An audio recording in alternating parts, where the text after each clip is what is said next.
Hey everybody.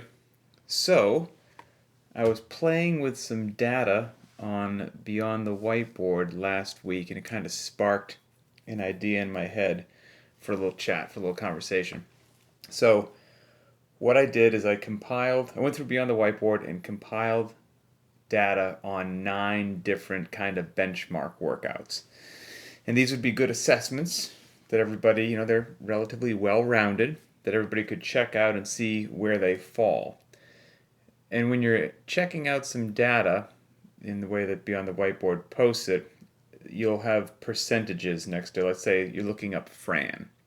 It'll give all these different Fran times and it'll say, 40%, 50%, 60%, 70%. That's the different percentile that any particular time falls into. So for example, if you have a particular Fran time and next to it says 70%, that means only that you're at 70% out of 100, that only 30% of people out there that submitted scores had a faster Fran than you.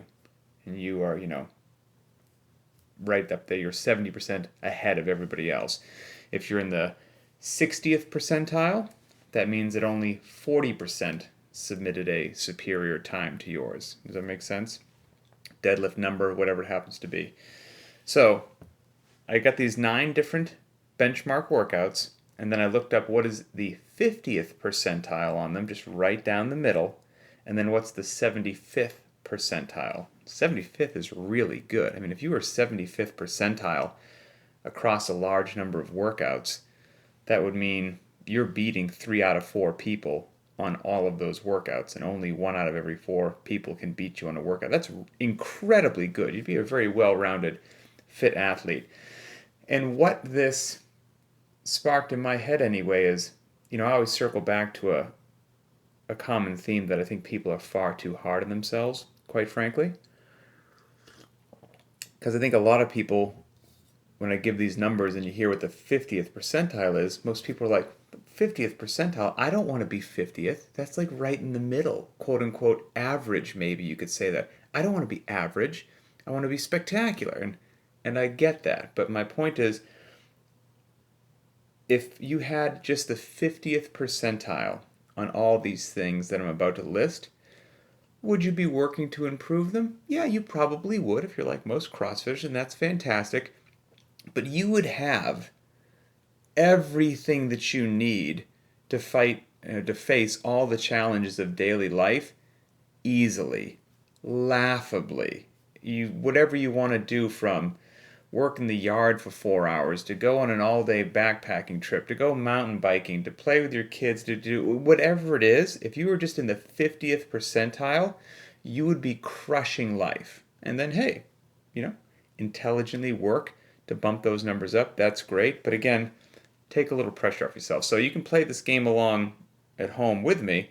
I'll tell you the workout, and then we're going to say what's the 50th percentile for that, and then what's the 75th percentile for that. And once again, remember, if you're just tuning in late, 75th percentile would mean that only 25% of the scores submitted are better than your score. So you're really close to the top, and that's what 40th percent would mean, 60%, etc., etc. So, the most classic CrossFit workout of all time, Fran. For Fran, 50th percentile for men, 5 minutes and 34 seconds. For women, 6 minutes and 31 seconds. That's a 50th percentile. 75th percentile, meaning only that you're beating 3 out of 4 people in Fran all the time. 4 minutes and 6 seconds for men, and 5 minutes and 4 seconds for women. Okay, that's a below parallel weightlifting gymnastics high intensity breather. So let's go the other direction. 1 rep max deadlift. 50th percentile for men, 365 pounds. For women, 225 pounds. 75th percentile on the deadlift for men, 419 pounds. For women, 259 pounds. And I go back to what I just said a second ago, 50th percentile, right? That most people would be, quote unquote, unhappy with being right down the middle, average, whatever you want to say. Now just take the guy numbers for a second. If you've got a 5 minute and 34 second as prescribed Fran, and you've got a 365 pound 1 rep max deadlift, 50th percentile in both those movements, and you're just an average human walking around Earth, I find it really hard to believe that your fitness is going to fail you on anything that you are going to do. But yet, most human beings are crazy and they're not happy with where they're at, and they, blah, blah, blah. But hey, celebrate where you're at, okay? Helen, here we go. 50th percentile for men, 10 minutes and 30 seconds. Women, 11 minutes and 50 seconds. 75th percentile, 9 minutes and 18 seconds for men, 10:31 for women. Back to the barbell. Back squat, what do you think? 50th percentile on the back squat. 297 pounds, 1 rep max for men, 176 for women. 75th percentile on the back squat, 345 pounds for men, 209 for women. Again, I don't think enough people give themselves enough credit. Okay, let's get away from the barbell. Let's go long. Let's push it out to 20 minutes and have no barbell whatsoever, because there's been a barbell in Fran, in the deadlift. Okay, Helen doesn't have a barbell, but has weights and it's got a kettlebell. There was obviously a barbell in the back squat. We're going to go with Cindy, 20-minute AMRAP of just body weight movements. 50th percentile for men, 17 rounds. Women, 14 rounds. 75th percentile, 20.6 rounds for men, 17 rounds for women. We've got 4 workouts left. Now we're going back to the barbell. Heavy, clean and jerk, 1 rep max. 50th percentile, men, 205 pounds. Women, 121 pounds. 75th percentile for the clean and jerk, 235 pounds for men, 143 pounds for women.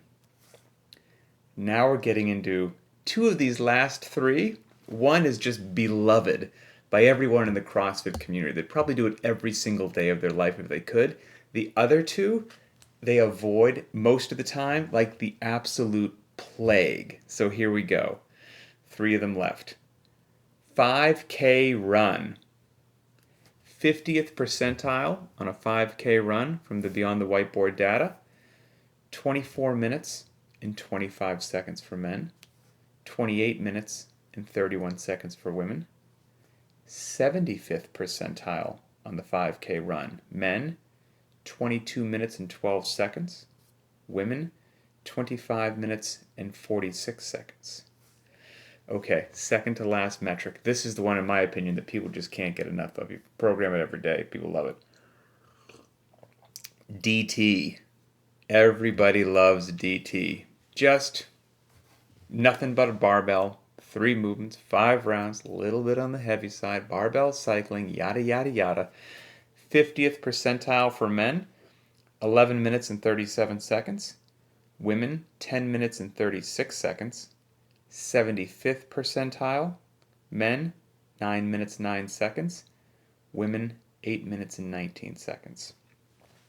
Our final metric, and we've gone back and forth from heavy to light to long to short to barbell to just gymnastics to just monostructural.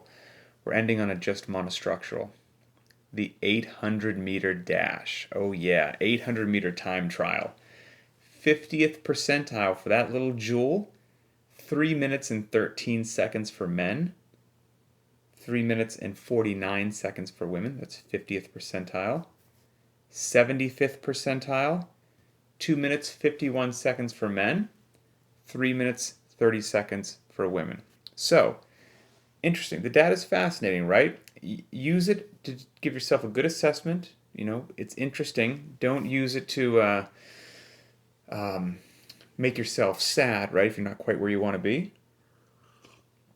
And also what's interesting is you can see what people love and what they avoid and what they do more of and what they do less of, because you can also dive into how many individual pieces of data have been accumulated to give the numbers that I just gave to you. So for example, if you're talking about a 1 rep max deadlift, over 100,000 people have submitted 1 rep max deadlift data to give the numbers that I just gave you.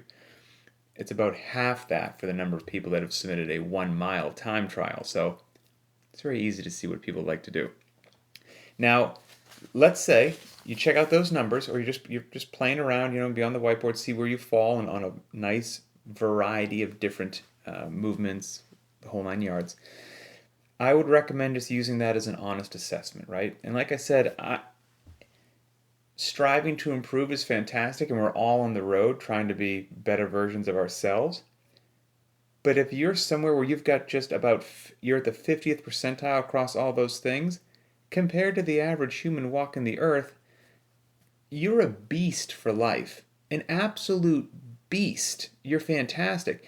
If you're near the 75th percentile on all of those, or even some of those things that I mentioned, you're like a real world superhero. I mean, you've got so much capacity, you don't even know what to do with it. You're crushing it. So I would say be happy with where you're at, celebrate progress, keep it fun, keep your eye on the prize, and the prize is long-term health and fitness, not doing stupid things to injure yourself, being patient, wanting to have a high quality of life for a very long number of years, and just wonderful, consistent, steady improvement in all areas. That's what we're going for with classic CrossFit methodology. And we don't want to rush it so we don't get injured. We don't want to rush it so we don't get burned out, because neither of those two are going to serve our long-term goals well. But let's say you check out all those stats, or you listen to those stats again, you make a little notes of where you fall. You can use that to give a good, honest assessment of yourself, right? And then maybe identify where is some place that you do need to improve. Now, if you're like most of us, you probably need to improve everywhere. You're like, yeah, I wouldn't mind if my dead and back squat were a bit higher, and ooh, when he said that 5K run, I'm pretty far off on that, so I need to build up my engine, and that's a pretty aggressive Cindy score. Most of us need to improve everywhere. And if that's where you are, you need to improve everywhere, welcome to life. Stay the course, trust the process, enjoy yourself, find a great community, and just keep getting fit and be happy. But let's say you actually did that good, honest assessment, and there was only like one area that you needed. Maybe you actually did have a unique deficiency. Maybe it was just your engine, or just your weightlifting, or just your gymnastics. Well, what do you do in that case? And you've got a couple options that will work well. If you're following the Linchpin private track, you can dive into the optional accessory work. And I say this all the time, that the accessory work truly is optional. You do not need to do accessory work to get fit. But if you do want or crave and you're ready for a little bit more, then intelligently laid out accessory work can be a great way to burst through a plateau on whatever it is that you happen to have a plateau in, conditioning, body weight, barbell, whatever it is. And if you're thinking about dipping your toe in the water of the accessory work, I would just give a word of caution. The accessory work isn't this just casual little thing that you'll do every day and you won't notice. If you're not ready for it, it's potent. So it's probably going to be too much for you. So I wouldn't recommend that most people just dive right in. If you're thinking about giving it a whirl, just like scaling is cool in workouts, you can scale accessory work. So don't do the accessory work every day. Do it every other day, and then see how you respond to that. See how you feel. Is it appropriate? Is it too much? Etc., etc. You can also not only just do it every other day, but if whatever the accessory work happens to be, cut down the repetitions, cut down the rounds, cut down the loading, take a bit more rest, and then again, just do that crawl, walk, run approach to really see how you feel. And then as you develop some tolerance or capacity to it, then you can gently increase the loading, increase the reps, increase the rounds, getting closer to that prescribed accessory work. Maybe you can start doing it every day if your body feels up to it. And that can be a great way to do it.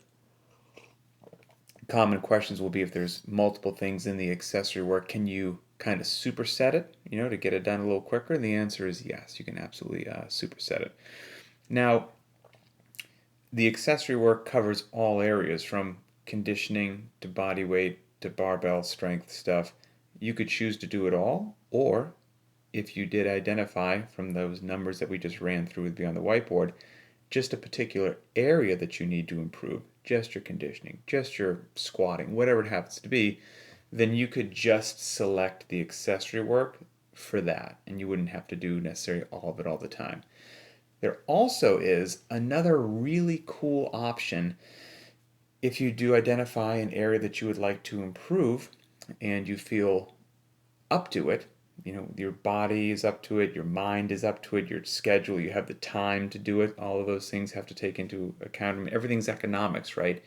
Everything is a cost benefit analysis. If you're choosing to spend another 30 minutes in the gym working on your fill in the blank, well, that's 30 minutes you're not choosing to, I don't know, relax, to take a nap, to do food prep, to spend time with your family, whatever it happens to be. So everything is a decision. So if you choose that this is what you want to do a bit more because you're unhappy with some area of your fitness and that is your priority right now, then yep, you can check out the optional accessory work. But then also, if you've got Linchpin, then you have the Beyond the Whiteboard app. And if you just have the Beyond the Whiteboard app in general, you have access to the Beyond the Whiteboard specialty programs, and those are a fantastic way to target certain areas that may be an assessment identified as areas that you'd like to improve.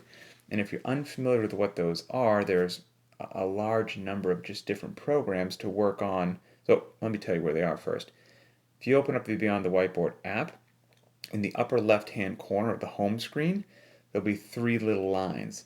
Tap on those 3 little lines, and then a drop-down menu will happen, and one of the options will say Programs. Tap on Programs, and that's where you can find them. And they have specialty programs laid out for multiple weeks to get you. I wrote them down because there's so many I would forget what they are. Your first strict pull-up, there's a dedicated Beyond the Whiteboard specialty program just if you're seeking out your first pull-up. So maybe in everything that I just said there, maybe you crush Helen, but the pull-ups get you, or in Cindy, the push-ups or pull-ups get you. Well, there's a program to get just your first strict pull-up. There's one for your first kipping pull-up. You should develop your strict pull-up first, by the way. There's one to get your first kipping bar muscle up, first strict ring muscle up, your first toesed bar. That's another movement that challenges a lot of people. First push-up, first strict ring dip, which is an awesome skill. Strict handstand push-ups. Handstand walking has its own specialty program. Then there's ones that are going to help you kind of improve that barbell strength. Focused on your 1 rep max clean, 1 rep max jerk, 1 rep max snatch. There's a deadlift capacity program, a shoulder press capacity program, a back squat program, and even a bench press program. So if you, again, take an honest assessment of where you are, and if you do identify some area that could use a little bump, one of these things might serve you very well. But, like I said, you could also potentially get there through just being patient, performing well-rounded programming. But if you do actually have this little niche, you would like to hone it a little bit, like to improve it, and you have the time, you have the ability, your body feels up to it, you've got some fantastic options to play with, and you should take advantage of them. But yeah, play with that data in Beyond the Whiteboard. It's fascinating.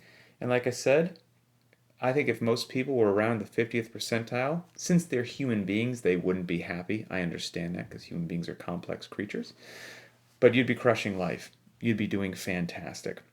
And if you're getting close to the 75th percentile across the board, or even in certain areas, you're absolutely knocking it out of the park. Crushing it. So congratulations. Stay the course. Have fun. Support each other. And we'll talk